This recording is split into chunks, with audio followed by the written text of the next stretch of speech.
Alors dans cette vidéo, nous allons parler de la version 3.12 de Elementor, que ce soit la version gratuite et la version professionnelle. Les deux sont actuellement à la même version, donc la 3.12, d'accord. Et comme vous pouvez déjà le constater, je pense que certains l'auront déjà remarqué, l'interface change, d'accord. Le design change, c'est beaucoup plus flat, beaucoup plus voilà, agréable, hein, je trouve. Moi, j'aime beaucoup. Et nous allons tout simplement découvrir la nouvelle barre de Elementor. Moi, j'adore tout simplement et j'espère que vous aussi vous allez aimer. Alors, chers amis, donc pour cela, nous allons tout simplement activer voilà la barre d'editing de Elementor, la toute nouvelle barre. Et voilà, vous pouvez donc dire bye bye à ces options qui se trouvent juste en bas de l'écran là, parce que tout se retrouvera désormais en haut, d'accord. Et donc voilà, donc là je me retrouve ici sur voilà mon tableau de bord comme vous pouvez le voir. Je vais donc sur Elementor réglage, d'accord, fonctionnalité.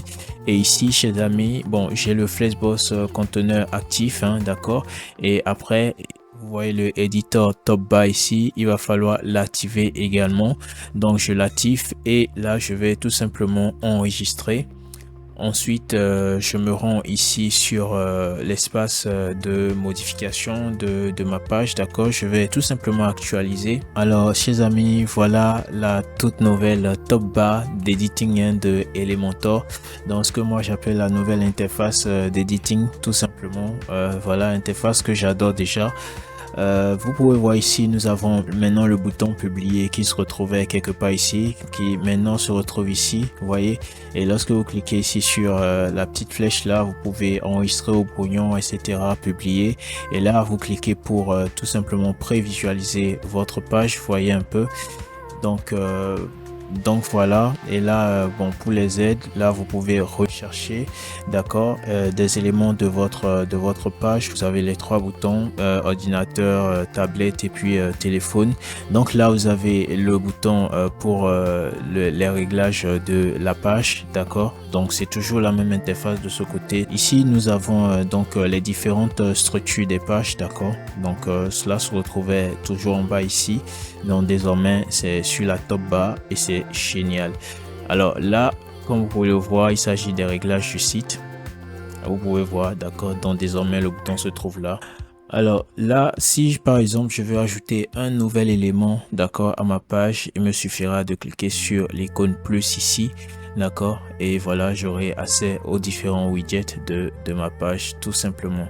Là, je clique sur l'icône de Elementor là. Vous pouvez voir, nous avons le constructeur de thème ici, les historiques, d'accord, préférences de compte, etc., les raccourcis et tout ça. Donc voilà, tout simplement la nouvelle interface. Je la préfère à l'ancienne et je pense que voilà, je vais commencer à l'utiliser fréquemment. Donc concernant l'interface, c'est tout. Et là, nous allons tout simplement voir comment utiliser le méga menu de Elementor 3.12. Du coup, chers amis, ici je suis désormais dans l'espace de modification de l'entête, d'accord, de la page. Et donc nous allons découvrir ce widget là, ce tout nouveau widget qui est voilà le constructeur de méga menu. Et donc si vous ne le retrouvez pas, il vous suffira de vous rendre sur Elementor réglage, fonctionnalité. Et là, vous verrez le éditeur top bar, d'accord. Et là, donc, vous verrez le éditeur top bar que vous allez tout simplement activer, d'accord, et puis vous allez enregistrer. Alors, chers amis, pour créer mon méga menu, ce que je vais faire dans un premier temps, c'est de dupliquer cette barre là, d'accord. Et là, je vais tout simplement venir ici, je clique sur ajouter un élément, d'accord, et là, je vais sélectionner mon widget, d'accord, que je vais glisser ici. Voilà, maintenant je vais retirer l'ancien et ensuite je vais aligner à la fin, d'accord. Et maintenant je vais pouvoir insérer les différents éléments du menu. Donc là je mets service, d'accord. Ensuite je vais juste mettre trois éléments pour la démonstration, d'accord. Ici je mets un blog et pour finir je vais mettre contact et puis c'est tout. Donc chers amis, là vous voyez mes différents éléments. Je vais maintenant lier ces éléments à leur page, d'accord. Donc je viens au niveau du lien, je clique sur la balise dynamique, d'accord. Vous voyez ici, vous cliquez sur l'élément, venez donc sur la balise dynamique et vous cherchez l'option internal URL dans la partie site, d'accord, internal URL, et ensuite vous cliquez sur l'icône de clé, d'accord, et vous sélectionnez maintenant content. Ensuite vous venez là, puisqu'il s'agit de la page contact, il suffit d'entrer contact. Il faut surtout que la page soit déjà créée sur votre site. Donc je fais pareil ici, d'accord, le lien, je sélectionne la balise dynamique internal URL, je clique sur la clé, je viens sélectionner content, et là au niveau de content, je sélectionne blog. Voilà, je sélectionne, et ici dans service, balise dynamique internal URL, je clique sur la clé content, et là je sélectionne service. Voilà, service. Donc c'est bon. Ensuite voilà, je peux enregistrer, donc je publie. Voilà, à ce niveau là ça change, hein. Autrefois c'était ici, j'en ai pris l'habitude. Donc là je peux tout simplement retirer la première barre, d'accord. Et ici, chers amis, là je vais activer le méga menu au niveau du service, d'accord, au niveau de service. Donc pour ce faire, je vais venir ici, d'accord, et activer le drop down content, d'accord. J'active le drop down content et vous voyez que là il y a une icône qui apparaît immédiatement. Je vais pouvoir modifier l'icône ici, sélectionner une nouvelle icône par exemple. Bon, vous n'aurez pas cette option là, donc je reste à ce niveau là, donc j'insère. Voilà, vous pouvez modifier votre icône, hein, voilà, donc sans problème, à l'ouverture et à la fermeture, donc d'accord. Donc voilà, regardez là, si je clique, vous voyez la direction de l'icône se permute tout simplement, d'accord, et vous voyez qu'il y a un espace qui s'ouvre où je vais pouvoir construire, d'accord, mon méga menu tout simplement. Donc voilà, chers amis, là le méga menu est activé, d'accord, la fonction méga menu est donc activée et maintenant je vais tout simplement construire mon méga menu.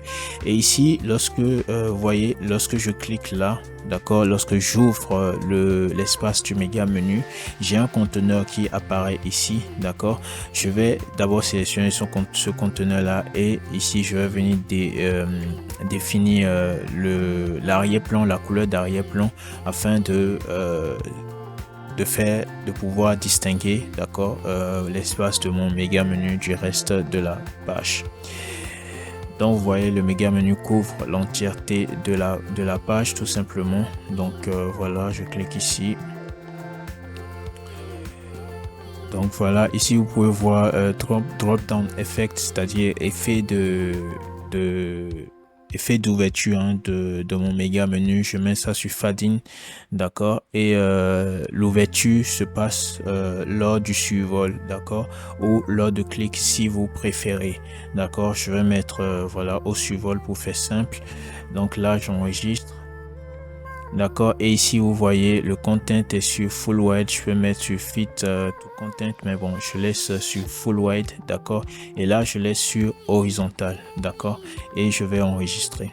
Alors lorsque je viens ici, je clique une nouvelle fois et mon espace s'ouvre. Je vais maintenant pouvoir modifier tout cela. Donc là je vais cliquer tout simplement sur voilà, ici la structure à deux conteneurs là, d'accord. Et ici je vais tout simplement venir insérer une image, d'accord, et voilà, je viens sélectionner celle-ci, je l'insère, d'accord, c'est cool. Et là je vais tout simplement mettre un titre, d'accord. Voilà, ici je viens définir la couleur de mon test, donc voilà, oh non, là c'est la couleur d'arrière-plan, désolé. Je sélectionne mon titre ici, mon test, d'accord. Donc je viens sélectionner la couleur. Donc voilà, j'augmente par exemple le test, la taille du test, d'accord. Je clique sur ajouter un nouvel élément là et je vais venir là, insérer ici, voilà, un bout de test si je veux. C'est-à-dire vous pouvez insérer tout ce que vous souhaitez, d'accord, à ce niveau là, ok. Donc il n'y a pas de limite, hein. Vous pouvez insérer tout, même une vidéo si vous voulez. Si vous voulez, on va essayer, d'accord. Vous voyez là, j'ai une vidéo. Voilà, donc vous pouvez insérer une vidéo, c'est voilà, j'active la lecture automatique, je suis mobile, mieux, tout ça. Donc voilà, chers amis, là nous avons donc notre méga menu, d'accord. Donc je vais tout simplement l'enregistrer, d'accord. Et là voilà ce que nous avons. Donc je vais me rendre ici sur ma page et là je vais actualiser, et en actualisant vous voyez bien que mon méga menu est bel et bien actif. Vous voyez, c'est tout simplement génial. Donc voilà, chers amis, ce tutoriel c'est juste pour vous faire découvrir la nouvelle fonctionnalité, d'accord. Et donc nous aurons à publier d'autres tutos pour approfondir, hein, d'accord, la création de méga menus avec ce nouveau widget là.